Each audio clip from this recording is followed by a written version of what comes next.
I think he's going to continue to stay very focused on reaching out to voters, not taking a single person for granted, and talking to them about the issues that they care about most, that impact their everyday lives the most. This is such a unique situation that we all find ourselves in, where we have two people running for president who actually have a record. So it's not just about, are these empty campaign promises? Voters will actually be able to compare the record of President Trump through his first term in the White House and the last 4 years under Vice President Harris and Joe Biden. And there are very clear contrasts between them on almost every single major issue that Americans are concerned about, whether we're talking about the economy and the cost of living, something that was drastically lower for most Americans under President Trump than what they've experienced over the last 4 years. We look at border security, we look at crime, we look at domestic policy and foreign policy. In each of these areas, President Trump will continue to share with voters his record of success and remind them about how overall the quality of life for the American people was much better under him, and why he looks forward to coming back into office to improve their quality of life once again. You helped prep for the first debate. Do you think a second debate where, I heard from some advisors and allies who thought he did not do a good enough job drawing that contrast the first time. Do you think a second debate where maybe he did that more would be helpful to him when we look at these numbers? Yeah, Caitlin, I think the numbers that you just showed, people's opinions on the debate versus how they're actually going to vote, that the race is still very close, kind of just illustrates, frankly, how these debates have become nothing more than political theater that political pundits like to focus on and talk about a lot.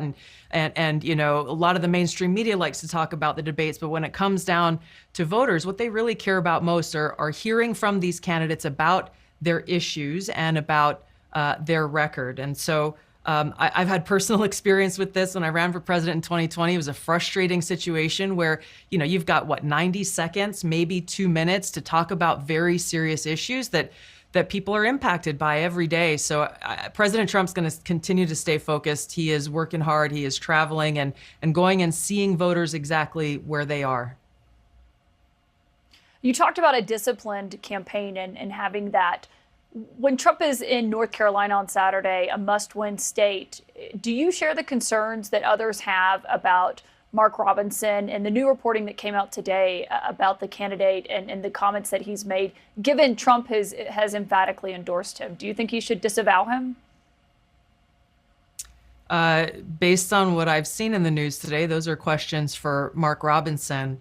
President Trump is running for president, not Mark Robinson. So what I know is that he is going to continue to stay very focused on his mission and not be distracted from his effort to try to save our country from the disaster that would occur if Kamala Harris is elected as our president and commander in chief. And so that's what's driving him. That's what he cares most about. And that's what he's going to continue to stay focused on doing.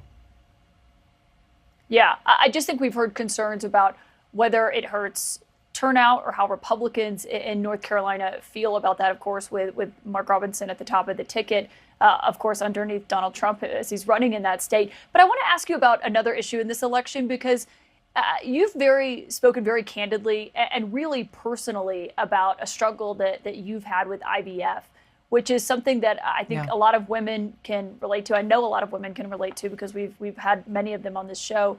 I wonder if you have concerns that the Trump-Vance ticket alienates other women who may have gone through that when we're talking about past comments on childless cat ladies, or when Governor Sarah Sanders of Arkansas is saying, her kids humble her, but Harris doesn't have anyone to humble her. I think those things are some of the many distractions away from actually sharing with voters what President Trump's position is on IVF. I spoke to him about this.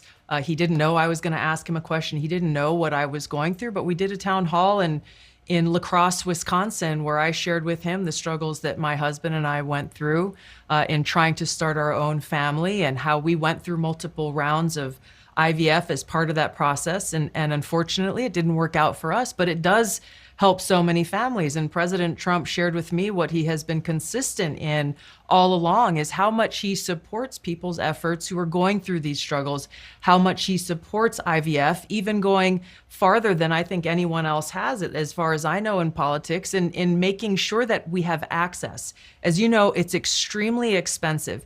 Even for service members in the military, TRICARE doesn't cover IVF. So for him to take that action and say he wants to make sure that it's accessible for everyone, even if you don't have money, this is the truth about President Trump's position on this, as well as a whole host of other issues that Vice President Kamala Harris and many in the mainstream media continue to lie about and foment fear about, as though he is not supportive of families and women who are going through this very tough period. Yeah, we've never said that he's not supportive of IVF. I mean, he himself has stated that. But you're the transition co-chair, and Trump's plan about paying, either having the government pay for it or insurers cover it. Is there a plan in the works to develop that? Because Tom Cotton told me earlier this week that he had not been briefed on one yet.